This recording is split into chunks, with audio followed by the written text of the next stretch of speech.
So, ayan. Nandito na tayo ngayon sa bahay. So, ang gagawin natin ngayon ay aayusin natin ang ating mga pinamili. Maglalagay tayo ng mga tag price at pagbukod-bukod din natin itong mga to. Actually, namili ako guys ng mga paninda gawa ng madami-dami na tayong mga kulang-kulang, katulad niyang mga lagayan natin ng sabon. Tignan nyo, halos wala na tayong mga Ariel at saka yung mga ibang mga liquid na, tapos wala na rin tayong mga toothpaste na sachet. Sa mga napkin naman guys ay bilang-bilang na lang din itong mga nandito. Ito yung mga halos yung pagka bumibili yung mga customer natin ay naghahanap sila ng, alam mo yung hinahanap nila guys, kasi mabenta dito sa akin ay yung sister na violet na kasi yun guys, mahaba. So yun ang hinahanap nila. So bakit kaya itong aking, parehas lang naman sila na walang wings. May wings yung isa. So okay. So, yan. Tapos, dito tayo sa taas. Ay, may nakasama pa. Actually, guys, itong damit na to ay ukay-ukay. Tignan nyo, bago pa talaga ito. As in talagang bagong-bago siya. So, ganyan. Ito yung hindi ko na ipa-laundry. Kasi plano ko ito, kakamayin ko lang talaga siya. Kaya lang, iniisip ko, matatanggal kasi ito. Importante ito kasi pagka bago yung paninda mo, 'di ba? Ito yung palatandaan na bago siya. Tsaka syempre makikita mo sa klase ng tela ay talagang bago siya, as in talagang legit na bago. So itabi ko lang. Nakalimutan ko, nandiyan pala siya din sa ibabaw. So itabi ko lang muna. So, ayan, dyan, andyan yung mga pampers, mga tissue, wala na din tayo niyan. Nagdagdag lang ako ng tissue. Tapos, dito naman tayo sa mga mantika. Yung mantika kung mga nakabote ay 4 na bote na lang pala yan. So, kung bibili yung customer ng 2, 3, bukas o kaya Tuesday, wala na agad din yan. So, hindi ko na-check kanina. So, ito, yung mga ito. Andito na nga nakalagay yung ating mga lollipop. Tapos, ang ating mga suka na pouch ay mga ilan-ilan na lang din. Pwede pa yan sa ibang araw para makapag-refill. So, doon sa ating mga noodles, mga sutanghon ay medyo okay-okay pa yan. Mga ilang araw pa yan. Tapos, doon guys, sa ating mga yung mga condense, mga evap, wala na, nawala na sila guys. Tapos doon yung Alfonso na nakabenta ako ng 2 ganyan kagabi. So doon naman sa mga Sunrocks, actually hindi ko na din inilipat yung Sunrocks ko, nandun na din talaga siya sa taas. Double check ko lang yung takip bago siya i-display dyan para maging siya, safe siya dyan. Then, dito sa displayhan ko na to, meron din ako mga pinamili na Dove na sabon, tsaka Safeguard. Tapos, toothpaste. Meron ako binili yung toothpaste. So, sa mga kulon na maliliit, hindi muna ako bumili ng kulon na maliliit. So, dito naman tayo sa mga 3-in-1. Andyan sila. Hindi din ako nakapagbili ng madami. Nagdagdag lang ako ng ilang piraso lang din yata yun guys. Anyway, mamaya ay mag-unboxing ako mamaya. So sa istante natin, ang naidagdag ko lang din dyan na pinamili ay yung ating mga sachet na mga gatas. Tapos ang mga chichirya natin ay hindi din ako bumili ng madami. Bali, ayan lang yung maliliit na tortillos tsaka roller coaster. So, ganun lang ang ganap niyan. Tapos, dito sa ating mga nasa cooler, yung mga maliliit nga yan na Sprite, Coke, tsaka Royal, ay hindi din ako bumili ngayon. Bale, ko yan, i-schedule ko to sa ibang araw.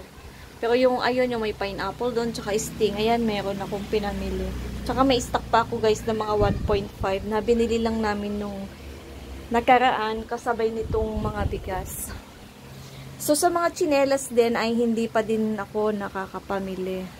Kasi ang bilihan ng tsinelas guys ay sasadyain ko yan sa Maynila. Then, itong mga ukay-ukay natin. Actually, guys, sa mga, sa iba na gustong mag-avail, yung dito-dito lang sa malapit, o kaya kahit nandyan ka sa malayo, pwede naman siyang ipa-shipping through, kung Metro Manila ka lang, may Lalamove, ganon. O kaya, Grab. Depende sa, mo, pagka medyo malayo na, yung halimbawa, sa ibang lugar ka na, pwede siya sa LBC, sa JNT. Tsaka, I think, Shopee, nakakarating din yan sa ibang, sa ibang lugar So, pwede siya, guys. I-research nyo lang yung page ng Rain Closet. So, bagong gawa yung page namin. Actually, may mga page ako dati, yung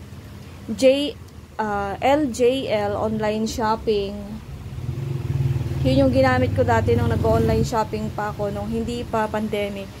Hindi na namin siya ginamit ngayon. So, gumawa kami ng bagong page. So, dun kami nagpo-post ng mga ukay-ukay naming paninda. Lahat ng items doon ay ukay-ukay. So, makikita din ninyo guys yung mga description ng bawat isang damit, kung gaano siya kahaba at waistline, gano'n yung mga size ng waistline, tsaka bustline, and then yung length niya. Ganun siya, meron siyang description. And then, yung klase ng tela, nandoon din siya. Then, pagka nag-message kayo doon, nandun naman ako mag-reply kapag nakita ko kaagad. So, ganyan. Pwede siya, guys, ipa-shipping. So, pwede siya. Naka-online kami, guys. Hindi lang muna ako nagla-live sa ngayon kasi pagka nag-live tayo, kailangan natin ng mannequin. Which is mannequin ay hindi pa ako nakakabili kasi pagsasabayin namin ang mannequin at saka chinelas pag luwas na. So, yan. Mga mailan-ilan na. Madami na din kaming nabenta. Sa totoo lang, madami na kaming nabenta. So, yung puhunan namin ay nakabalik na sa amin, yung 3/4 ng puhunan namin nakabalik na. So, parang ito ay makakabenta ako ng, siguro makabenta ako dito ng mga 10 piraso o kaya mga 15 pieces ay balik puhunan na tayo guys. Madami pa ito. As in. Kasi ang bale namin ay isang bale mahigit 100 pieces and then lahat ng damit ay good quality siya. As in talagang magaganda na pwede mo siyang ibenta.